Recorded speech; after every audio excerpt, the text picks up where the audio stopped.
E aí pessoal, tudo bem? Sejam bem-vindos a mais um vídeo aqui no canal Papo para PJ.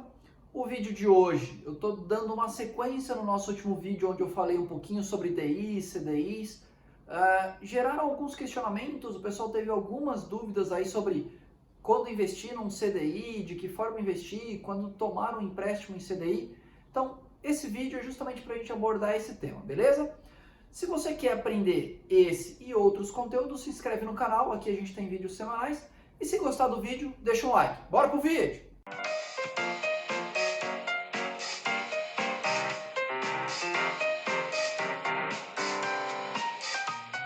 Fala galera, tudo bem com vocês? Sejam bem-vindos aqui a mais um vídeo. No vídeo de hoje eu estou dando continuidade ao nosso último vídeo, onde eu falei um pouquinho para vocês sobre DI e CDIs. E aí eu tive alguns questionamentos, algumas pessoas vieram conversar comigo falando, Patrick, mas quando eu devo investir num CDI? Quando eu for tomar um empréstimo, de que forma que eu utilizo o CDI para ser um precificador do meu empréstimo? Vamos lá, galera. Primeiro que, para a parte de investimentos, eu não tenho conhecimento para poder falar para vocês. Então, as pessoas que vieram conversar comigo, eu já abordei o tema com elas, eu já falei sobre a minha visão, mas a minha visão talvez não seja mais correta e eu não sou uma pessoa que tem um vasto conhecimento em investimentos para poder orientar vocês. Então, na parte de investimentos, eu não consigo falar para vocês quando é melhor ou quando é pior se investir num CDI, tá bom? Agora, quando a gente pensa na parte de tomadas de empréstimos, financiamentos para as empresas, o CDI ele é uma linha interessante, dá para a gente pensar no CDI como um indexador interessante do contrato, tá? O melhor dos mundos é que o indexador do seu contrato sempre esteja em linha com o indexador das correções que você tem dos seus ativos. Eu já falei isso em outros vídeos aqui. Então, se você tem, por exemplo, um recebimento, um ativo indexado a IGPM, indexado à inflação ou IPCA, pré-fixado, é interessante que o teu passivo, ou seja, os teus empréstimos, também estejam indexados da mesma forma, para que eles andem simultaneamente, tá? Para que eles andem juntos. Porém, se ainda assim, mesmo independente dos indexadores dos seus ativos, você quer utilizar o CDI como um indexador do teu passivo, ou seja, dos empréstimos ou dos financiamentos que você vai fazer, qual é o melhor momento para se pensar nisso, tá?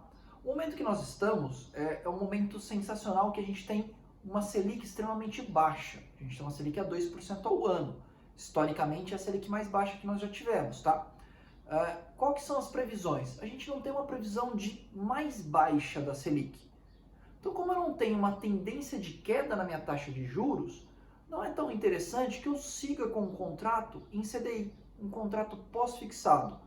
Por quê? No último vídeo eu já expliquei que o CDI ele anda muito próximo ali à Selic.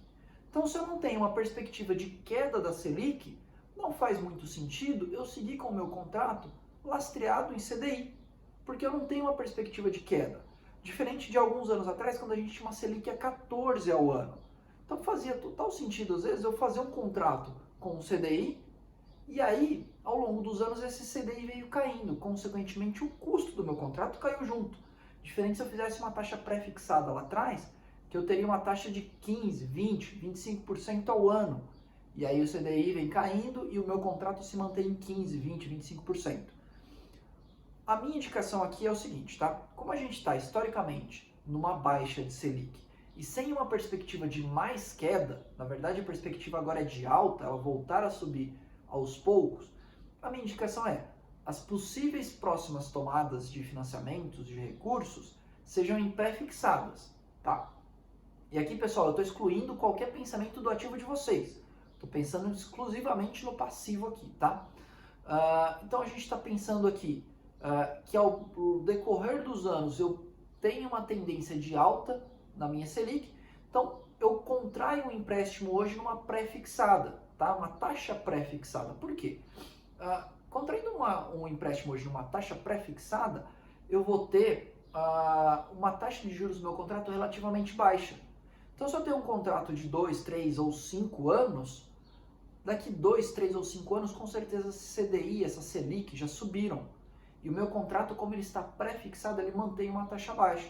Então, deixa eu dar um exemplo para você. Digamos que você consiga buscar um empréstimo, buscar um financiamento a uma taxa de 8%, 10% ao ano, tá bom? Ao longo dos anos, a Selic e o CDI, consequentemente, tendem a subir. Então, se eu tenho uma Selic subindo e daqui 3 anos eu tenho uma Selic a 6%, tá? Você contratou o teu financiamento quando a base de juros estava em 2. E aí a gente passou 3 anos e essa base de juros foi para 6. Porém, o teu contrato continua em 2. Por isso que é muito interessante, quando a taxa de juros está historicamente baixa ou sem perspectivas de queda, é importante que a gente se lastreie numa pré-fixada, para a gente conseguir utilizar essa taxa de juros baixa e não ficar exposto no decorrer dos anos. Se eu pegasse, por exemplo, um contrato de 5 anos indexado ao CDI, tá? Hoje, o meu contrato ele estaria com uma base de 2%, que é o CDI, mais as taxas de juros e tudo mais do banco, tá? Então, eu teria CDI mais alguma coisa. Então, por exemplo, o CDI mais 8, que seria o equivalente aos 10% que eu acabei de explicar para vocês numa taxa pré-fixada, que é 2% de um CDI, mais 8% aí de taxas e tudo mais que o banco possa colocar, tá? Então, 2% do CDI mais 8, a gente teria 10. Basicamente, seria minha taxa pré-fixada. Porém, aqui eu estou em pós, então eu tenho CDI mais 8. Daqui a um ano, esse CDI, ao invés de ele estar em 2, ele foi para 3. Então, eu tenho 3 mais 8, eu já estou em 11. Daqui mais um ano, ou seja, no segundo ano, o CDI ele não está mais em 3, ele está em 5. Então, eu tenho CDI mais 8, eu tenho 8 mais 5, eu tenho 13 já. Comparativamente a um contrato pré-fixado que eu poderia ter contratado lá atrás a 10. No quinto ano, esse CDI pode estar 6. Então, eu tenho um CDI mais 8. Então, eu tenho 14, comparado a um contrato com uma taxa pré-fixada de 10 que eu poderia ter feito lá atrás.